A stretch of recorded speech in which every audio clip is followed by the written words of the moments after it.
31শে August Bangladesh public service commission বাংলাদেশের প্রাথমিক বিদ্যালয়ের প্রধান শিক্ষক পদে একটি সরাসরি নিয়োগ বিজ্ঞপ্তির সার্কুলার দিয়ে এই সার্কুলারটি আমার দৃষ্টিগোচর হয়েছে। এছাড়াও বিভিন্ন মিডিয়া এবং ফেসবুকে এটা নিয়ে লেখালেখি হচ্ছে। তা আমি প্রথমে স্পষ্ট আকারে বলবো, এই বাংলাদেশ পাবলিক সার্ভিস কর্তৃক এই প্রধান শিক্ষকের যে সরাসরি নিয়োগ বিজ্ঞপ্তিটা সম্পূর্ণ আইন বহির্ভূত।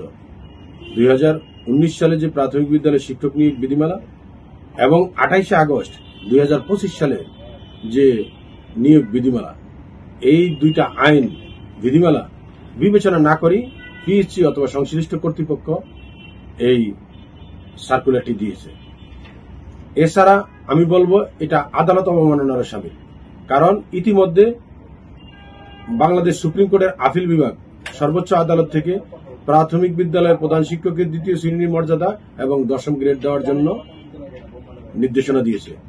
এই নির্দেশনার আলোকে মন্ত্রণালয় সার্কুলারও জারি করেছে।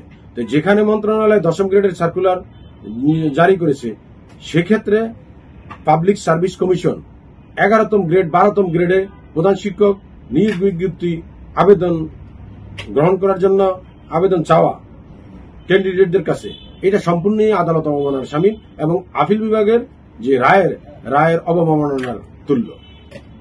তা আমি বলবো, সেখানে আইনে বলা আছে সম্পূর্ণ যে আগে 25 সালের যে বিধিমালাটা রয়েছে, সেখানে রয়েছে যে 80% পদোন্নতির মাধ্যমে পাবে। পদোন্নতিযোগ্য লোক না পাওয়া গেলে সরাসরি বাকিটা সরাসরি নিয়োগের মাধ্যমে। তো এক্ষেত্রে বলবো 2010 সালের পরে কোনো পদোন্নতি দিচ্ছে না। মানুষ চাকরি রিটায়ার্ড হয়ে যাচ্ছে, সহকারী শিক্ষকরা, তারা প্রধান শিক্ষক পদে পদোন্নতি পাচ্ছে না। অন্যদিকে তারা 34তম বিসিএস থেকে শুরু করে সর্বশেষ যে বিসিএস, প্রতিটা বিসিএস থেকে প্রধান শিক্ষকের সুপারিশ করে সেখানে পাঠাচ্ছে।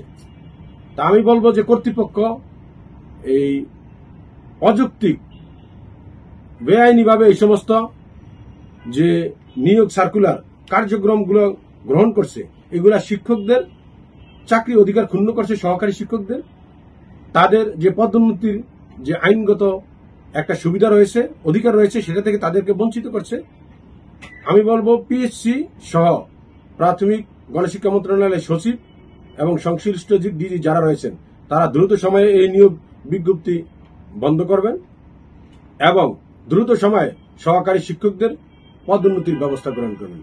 একজন মানুষ দীর্ঘদিন চাকরি করে যদি পদোন্নতি ছাড়া রিটায়ারমেন্টে চলে যায়, তাহলে তার একটা আক্ষেপ থেকে যায়। এটা তো তার একটা আইনগত আইনে যেহেতু তাকে পদোন্নতির সুযোগ দিয়েছে, কেন পদোন্নতি দেওয়া হয় না? তা আমি মনে করবো পিএসসি যেহেতু এটি সাংবিধানিক প্রতিষ্ঠান, এই ধরনের বেআইনি যেমন আইন সাপোর্ট করে না, এই সার্কুলার তাদের কাছে আমি প্রত্যাশা করি না।